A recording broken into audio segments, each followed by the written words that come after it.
You're listening to The Bounding Box, where we talk about web development, geo development, and everything in between. Hey there, welcome to The Bounding Box. And today I'm joined by a special guest here, Tim Purdom. Am I not Purdom right? I didn't double check that. Yeah, Tim Purdom.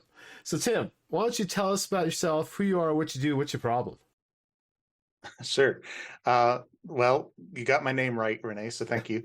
I am a software developer and engineering manager at the company Dymaptic, which is an Esri partner and does a lot with GIS software and contract work for government agencies, nonprofits, all of that. Let's see. The strangest thing about me is that I was a music teacher for most of my adult life and then switched careers and became a software developer. No way. So, yeah. That's Uh, awesome. yeah, it was always my hobby was computers. And then I figured out a way to switch gears and make my hobby into my full-time career. And my problem is probably that I love coding so much that it's hard to stop. I hear you there. And Right? There's always something new you can dabble into, figure out, learn something, right? yeah, definitely.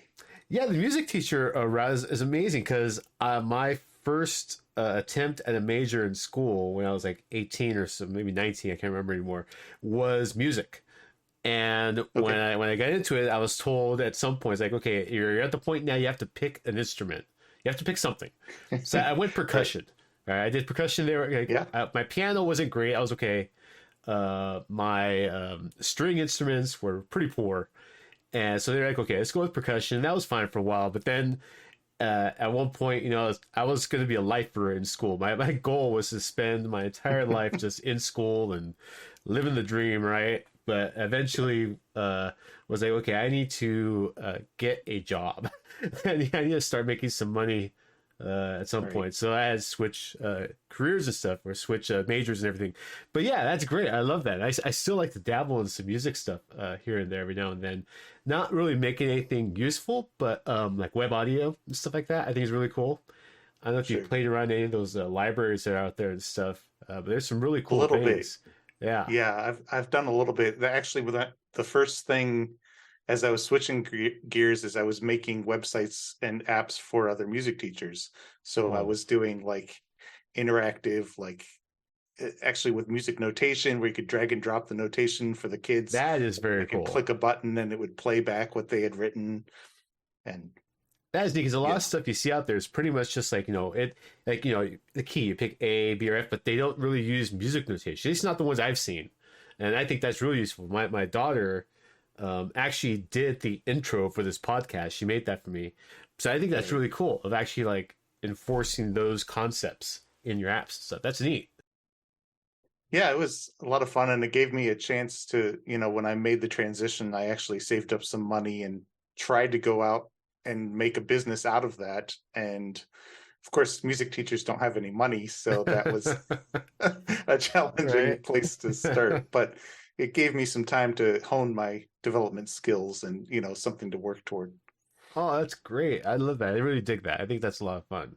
It's nice to have interest outside of just like coding or development in some way, right? Something else that you could Yeah, have fun with, which is really cool. for sure. Now, at Dymaptic, can you go and tell me a little bit about what you've been working on? I know the owners Dymaptic, know them for a while now and stuff, different Mhm. conferences and whatnot. But tell us a bit about what you're doing at Dymaptic. I think it's really cool. I've dug into some of your stuff you guys have out there, public stuff that you guys have available, Sure. which I think is neat. So tell us a bit about that. Yeah, well, like you said, it's not all public. We do have, customers who we've got, whatever types of contracts where we can't discuss everything, but um, I do a lot of primarily .NET web development using the new Blazor front end technology that Microsoft's had out for maybe 4 years now, Yeah, it's been a while. somewhere around that.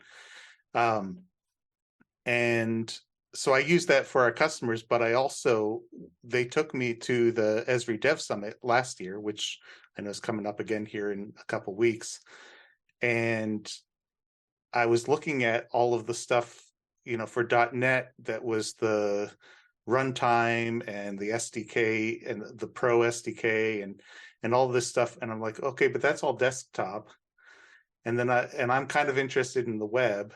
And then I'm looking at the web stuff and it's all JavaScript. And there's nothing wrong with JavaScript. It's come a long ways, like most languages have. It's evolved a lot over the years, but it's not my primary passion. Yeah.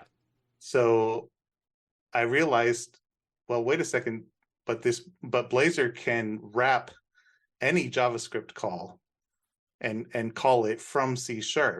And so when I had that thought in my head, I started actually at the conference last year mocking out what became GeoBlazor, which is our Blazor SDK that's built on top of the ArcGIS JavaScript that I know you work on. Yeah, exactly.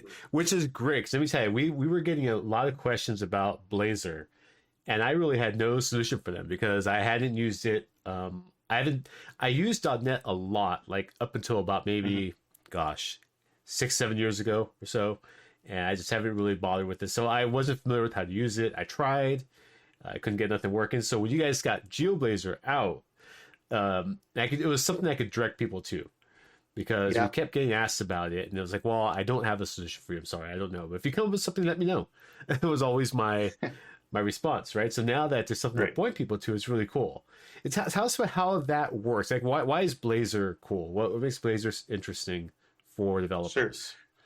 Sure. I mean, the first thing is the kind of the full stack single language appeal of, I can take a developer who knows C# and they can write everything from the entity framework, database queries, all the way to the UI. And yes, they still have to learn HTML and CSS because those are still the design languages in Blazor, just like they are for a JavaScript developer. But they don't have to make that programming language jump from C# to JavaScript.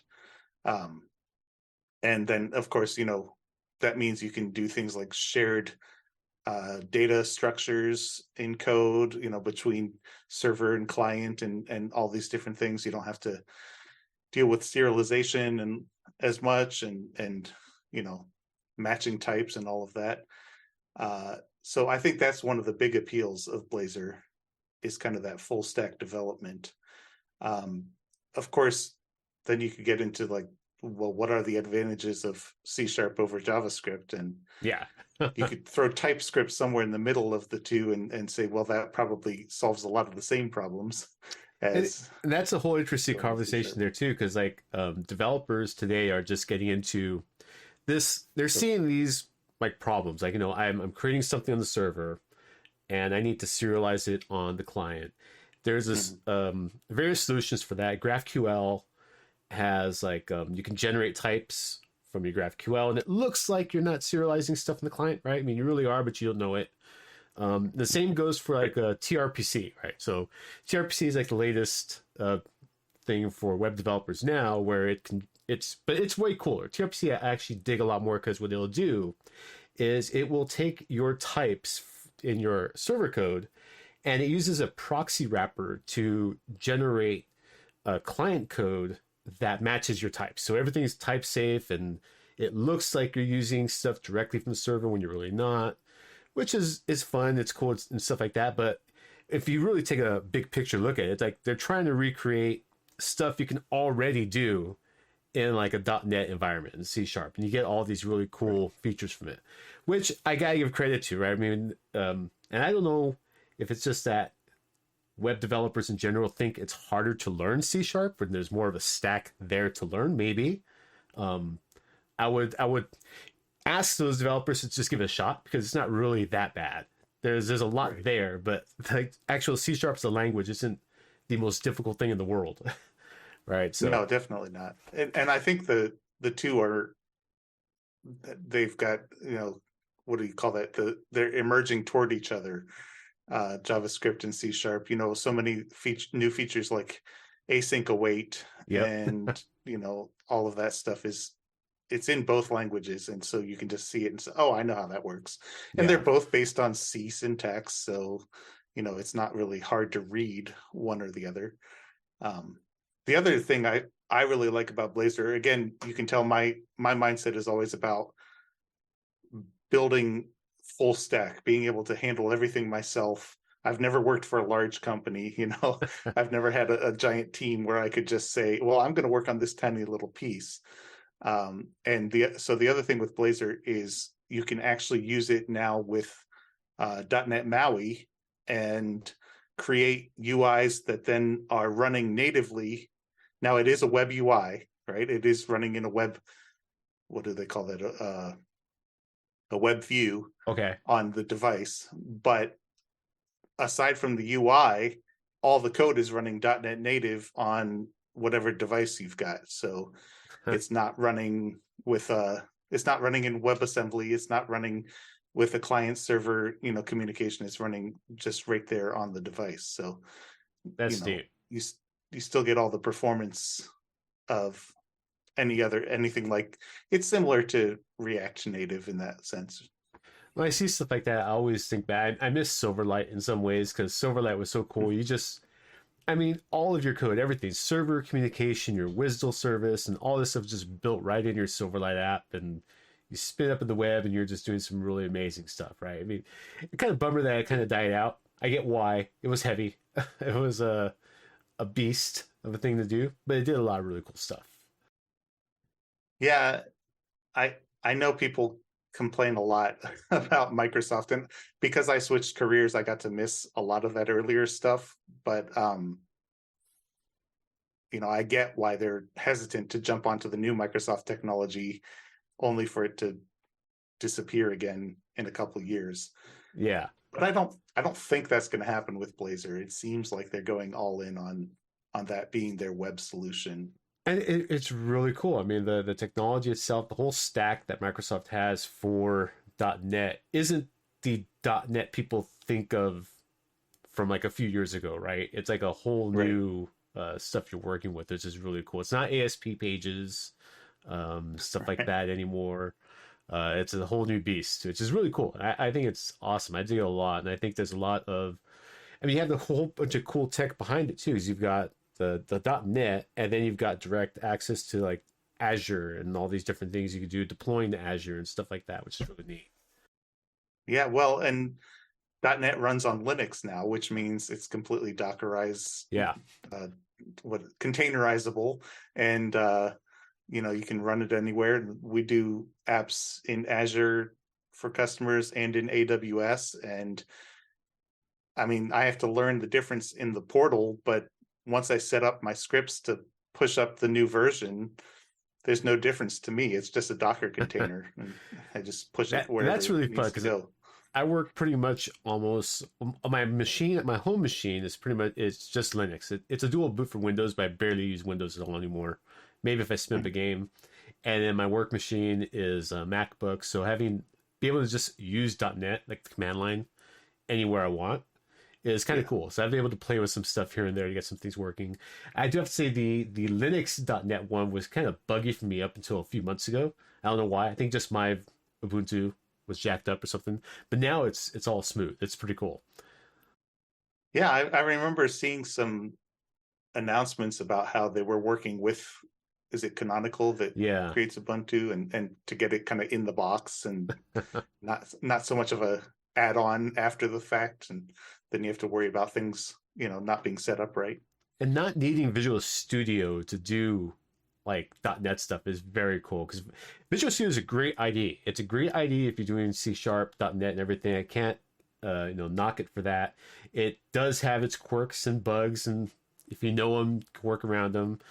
But it is a beast of an IDE to work with. Like if you don't only need it for one thing, it's kind of a lot to ask for someone to do. So be able to have the ability to spin up Visual Studio Code or Vim, or I guess it probably works with Emacs too. I don't know, but any other editor other than Visual Yeah, Studio is great.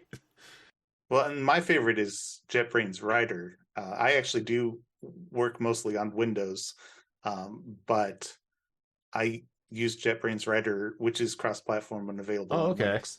Um, I use that probably 90% of the time and just fall back to Visual Studio, in that 10% where, maybe there's a new feature out that Uh-huh. JetBrains hasn't quite caught up with, you know, or there's just a bug that I can't figure out, and it's handy to have a second IDE to go and look That at the too. same thing That with. too. I gotta admit, sometimes I am pretty much a 95% Vim user, but there are definitely times where I'm using it and I can't track something down. And all I have to do is open up some other IDE, and for whatever reason, the language server there or the tools there are just easier for me to find what I need to find, right? Whether it's debugging or something else like that, which Yeah. is great. I love having the choices, right? Options are wonderful. Oh yeah, definitely. So, like you say, you got into from music teacher to developer, but you're in a niche space as myself, which is geospatial development, working with mapping data. Was that a conscious choice, or just kind of where you landed and you've had to pick it up?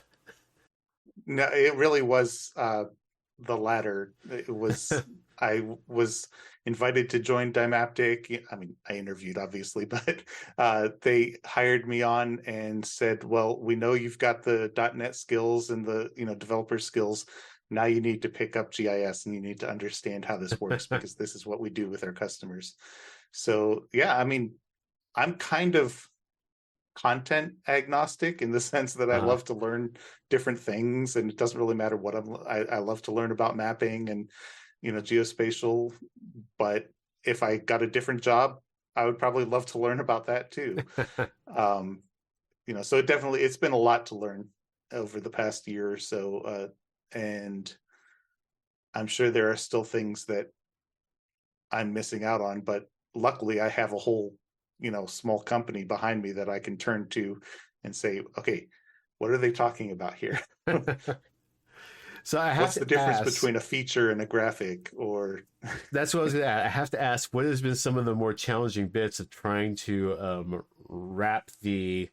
The name is now ArcGIS Maps SDK for JavaScript, and I keep messing it up. I will yeah, I continue to saw call you. it JS API here and there, but what was the most challenging thing of working with it with Blazor and stuff? I'm sure not being 100% familiar with it as just a tech stack from the beginning. What were some of the challenges you saw uh, That yeah, integrating it? yeah. Learning the whole ArcGIS, which by the way is a gigantic, scope of work, and GeoBlazor does not even come close to wrapping the entirety of ArcGIS, um, yet. Anyways, maybe we'll get there someday. Um, but learning that the content of that was a big part. Understanding how people use it, I think, was a big part. Okay. The first iteration of GeoBlazor was very much um, create a static map and show it.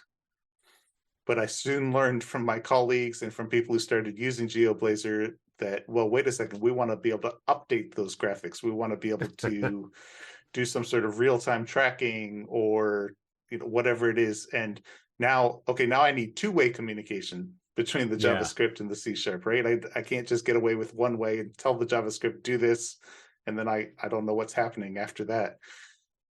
So that was a big part. Uh, it's funny, I was talking earlier about using Blazor so that you don't have to use JavaScript. But the joke about that is if you write a wrapper library like this, you're writing a lot of JavaScript, because So I I have got to. sorry, Yeah, I go ahead. gotta ask about that because I know most JavaScript libraries have like an event system where they're going to dispatch events out, and I'm guessing in .NET there's a way to listen for events coming from your JavaScript, right? Mhm. Now with the API though, most of that work is done via property watching, right? Like it's all reactive stuff. So are you having to dispatch custom events while watching properties, or is there a way to have C# pick up that reactivity in the API? That that's a really good question, and let me just add one more piece onto it before I answer it, which is the one limitation with Blazor and the JavaScript interop is it's only asynchronous calls. Okay. So there's no synchronous calls at all. And what that means is if I want something to show up as a property in C#, at some point I have to do an asynchronous syncing between the Okay. two. And so it's something we're still struggling with. It's something we're still, trying to come up with the best solution for. But we do things like after the map is rendered, pull all the data back and Okay. update the C#, so that there, when you hit, and there are event listeners, the kind of key ingredient that you use here is just called there's a JavaScript object reference and a .NET object reference. And so you can call .NET by invoking a method on a .NET object reference. And you can call JavaScript by invoking a function or a method Okay. on a JavaScript reference. So you're kind of using those two asynchronous calls to keep data in line. And like I said, one thing I do is I refresh after the map is rendered. But then if other things happen, I have to listen for those events. If it's a user interaction event, I have to listen for that, update the extent of the map on the back end so that it stays in sync. If it's a click event or something like that, I do actually expose event listeners to the customers in GeoBlazor so they can listen for click events. They can listen for, whatever other event. But it's definitely a challenge getting that one-to-one with properties and figuring out, okay, is there a way I can keep this in sync, or do I have to force our users to call an async like getter and say get property, and then I know I've got the updated version. In a few places we do that, like if the graphics are changing somehow by maybe, I don't know what it would be, but something that you're not already listening for the event, then you want to call get geometry, because just looking at the geometry directly is probably not in sync. Okay. Yeah, this is really cool. I do watch the GitHub repo, so I see that there's a lot of activity of things going in. Like during the week, I'll see a few PRs go in and just update stuff. So there is a lot of really cool things going here. And you have some really, I'm looking at it now, you've got some really cool samples here. You have the Maui sample, the server sample, and you have a WASM sample, which is really neat. Mm-hmm. I hadn't looked at the WASM one, and we've gotten questions quite a bit about that, because of Blazor and WASM and stuff and how that would work. So that's really cool to see this here. This one I definitely got to check out because I'm curious how this all works. Yeah, it's something that I'm kind of a big proponent too, is the way that that's structured, regardless of GIS data, is having a shared pages library or pages and components in Blazor, and then saying, okay, now get a WASM executable, get a server-side executable, get a Maui executable, and they all use the same set of pages and the same set of components. So that way, when you're debugging, there's nothing better than Blazor server because it's got the full like server-side .NET running natively on your machine, and I don't know, it just works better. The hot reload and all of those things that are features of .NET seem to work better there. Oh, that's awesome. But then to go and, okay, now I want to test this same code and deploy it as a WASM app on a client. And, then your test window is a lot smaller because you could just switch over to the other executable and make sure nothing's broken. That is neat. There's some really cool stuff here. I'm going to link to all this stuff in the show notes too, of people, because I think there's some really awesome resources here for people. So, okay. So Tim, I want to be respectful for your time. I know we had a half hour aside for this, but before I let you go, I want to ask if you have any tips or tricks for listeners. Doesn't even have to be dev related at all. Anything you want to throw out there for people. Okay. So here's something. I am really getting into. I know I kind of ran into you and quote unquote met you on Twitter a few months back, but as I'm sure you're aware, Twitter has been a very strange experience over the past year, to put it mildly. And I am really getting into Mastodon, and I Okay. am there's a lot of developers on there. There's actually a really strong programming community on there.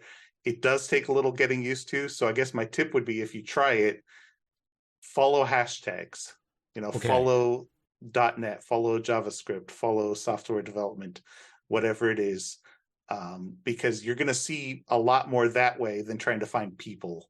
And yeah, you can copy your list from Twitter or from wherever else you've got it. But if you try out Mastodon, definitely the first thing you want to do is follow a bunch of hashtags, because then you'll see a lot of great, Is there a you know, specific content. server you'd recommend? Um, I would recommend avoiding the big ones like Okay. Mastodon.social That's where because that's where they, I created my initial. Well, mine I created mine like way like when it first announced. That's where.